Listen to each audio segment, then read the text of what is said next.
Hi, I'm Ed Kelley, editor of The Oklahoman. Can Jim Inhofe be beaten? At this point, I don't think so. But I've been around politics long enough, both here and in Washington, to know that a year in politics is a lifetime in other arenas, and that lots of things can happen. I bring it up because of recent polls conducted by Democrats that show they could compete against Inhofe when Oklahoma's senior senator is on the ballot next year. Of course, it depends on the Democrat. The polls posed Governor Brad Henry and Attorney General Drew Edmondson against Inhofe.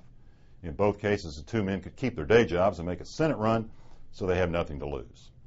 Henry's spokesman sent word that the governor isn't interested, and I believe it. As for Edmondson, he said he'd be interested, but is too tied up in a lawsuit against the poultry industry. An Edmondson-Inhofe battle might be one for the ages.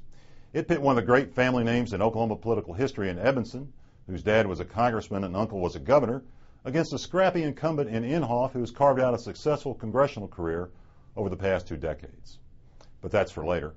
As for right now, Inhofe spent much of August crisscrossing the state, holding meetings with constituents, speaking to civic groups, and speaking freely to editors and reporters in his usual blunt style.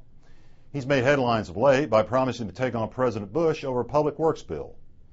And he's made another trip to Iraq, his 15th so far, and maybe this one was the scariest. His plane got fired on as it left Baghdad just yesterday. Inhofe is 72, the oldest senator from Oklahoma in memory. He'd be 80 if he serves another full term. But Inhofe is a relatively young man in the geriatric Senate. There are nursing homes in Oklahoma where the average age is younger than that of the world's most deliberative body. What he calls the Hollywood crowd and environmentalists will be raising money to beat him in '08 because of his insistence that global warming is a hoax. Maybe that's true. But it'd take a strong candidate and oodles of money to beat Inhofe, a popular conservative in one of the reddest states in the country.